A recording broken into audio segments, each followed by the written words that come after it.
You emailed me threats? Posh mama.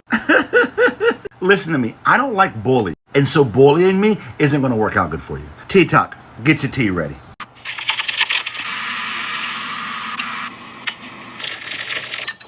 Cheese made ginger tea. Get yours today. Link in bio. Yesterday, I posted this video. Put a finger down if your father's girlfriend purposely unalived him by running him over with her minivan. She goes on to say she was 14 when it happened. She's 24 now. For the last 10 years, she had no idea all the details that happened to her father that night. But recently, she learned the woman who did it is a popular TikToker. She began looking into things. Some people reached out to her. And soon enough, she knew more than she'd ever knew before about what happened to her father. So she's on here telling her truth, her story, that she's entitled to tell. In another video, she identifies the popular TikToker as Posh Mama. Now, she can't be that popular because I never heard of her before. Before yesterday, that is. But today, I find 4 emails from this Posh Mama, Esther Brubaker.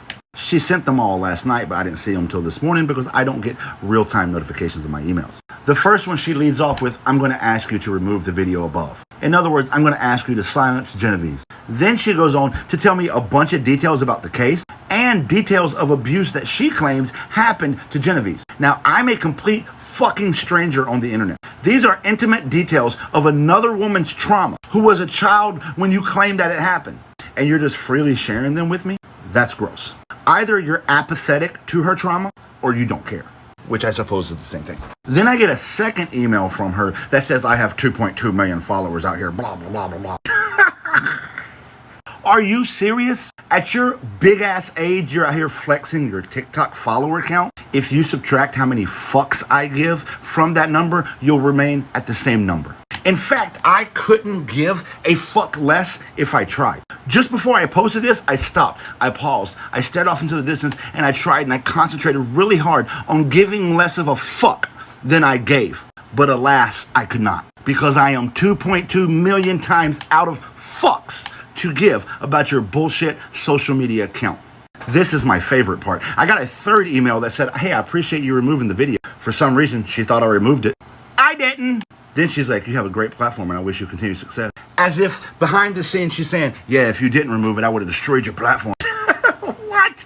In the first email she had mentioned, I've already filed numerous lawsuits against other creators. Number 1, threatening me with a lawsuit is not going to work. Number 2, I got friends in public places. And we looked up all the public information about any suits you filed. You filed one against a Mr. and Mrs. Phillip. I don't know who that is, if that's a creator. But in either case, you haven't filed several suits. I'm out of time. I'm going to go to part 2. Because I haven't even gotten to the transphobia yet. So any hoodle toaster strudel, if you want to sue me, get to fucking suing. But don't write me fucking letters about it. Then she wrote me a 4th email after she realized I didn't remove the video, saying this will be the last time I ask you to remove it. I've come to you and asked you respectfully. Like, what's with this ominous undertone? This will be the last time I ask you. Ain't room but for one of us in this town. Let me tell you, Posh Mama, if there's only room for one of us in this town, you lose. Because not only are you trying to bully this young girl, completely apathetic to her story, but you're also a transphobe. We have these men out here. Today is day 23 of me being a woman, and I'm going to go buy tampons.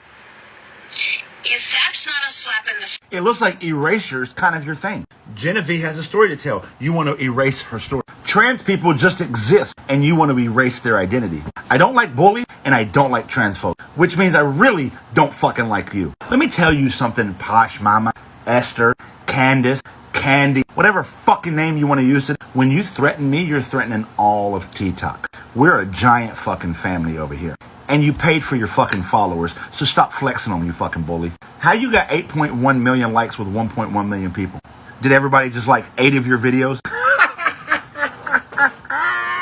No, it's because you fucking paid for them. And I've seen your views, they're trash. Step your fucking game up.